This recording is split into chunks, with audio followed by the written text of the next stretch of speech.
Hello and welcome to Creative Photo Folk.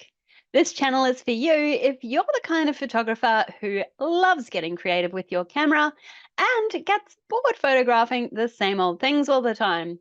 Variety is the spice of life after all. So in this week's tutorial, I'm showing you how to use blocks of color in your images for vibrant, eye-catching creations.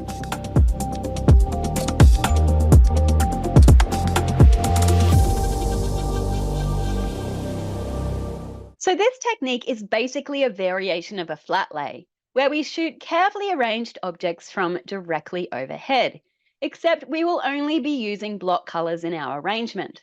So you'll want to head to the store and grab some plain colored cardboard.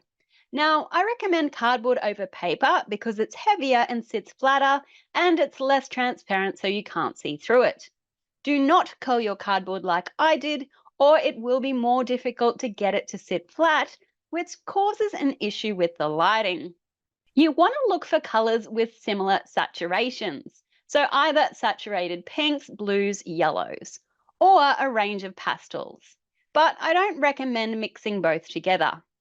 For my first setup today, I wanted to photograph just the cardboard itself.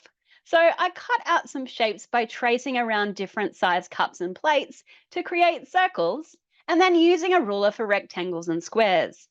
I then laid down a sheet of coloured card and arranged my shapes on top into pleasing arrangements. If possible, you want to try and get your card to sit flat because any shadows created can be a bit distracting. But perhaps I'm just being a perfectionist. You can use natural lighting for this, and I usually do recommend it for flat lays, but overcast natural light didn't give me the colour vibrancy I wanted. And shooting in the sun just meant I was casting shadows on the setup. So I decided to work with artificial lighting using my Godox 8200 in a square softbox on a light stand with a boom arm. But it was really tricky to get even light on the flat paper, which made the setup more difficult than I expected. And it's why I'm not a product photographer, because lighting small things is way harder than it looks. But later on, when we start adding 3D objects, this becomes a bit more forgiving.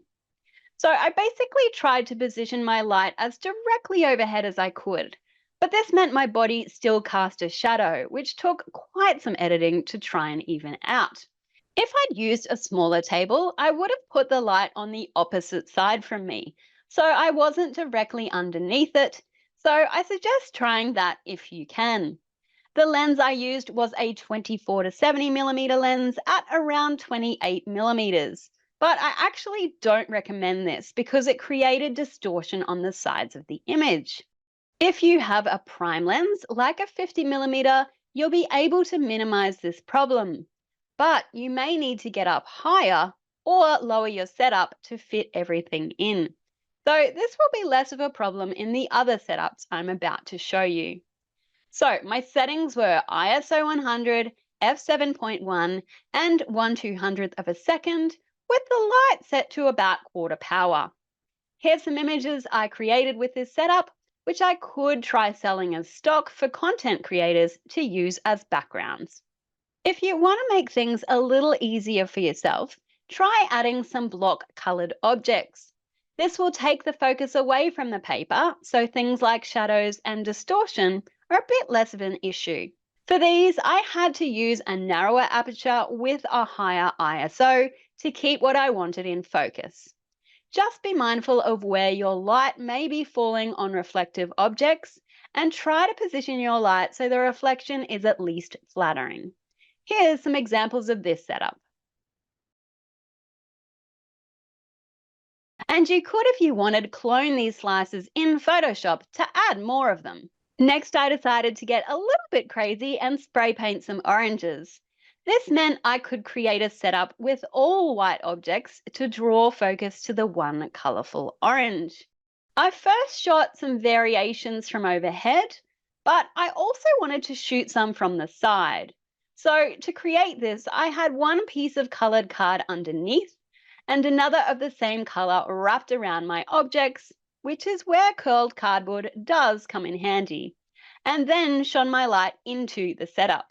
The seam between the two pieces of card wasn't too obvious, but I did do a little bit of cloning in Lightroom to remove it.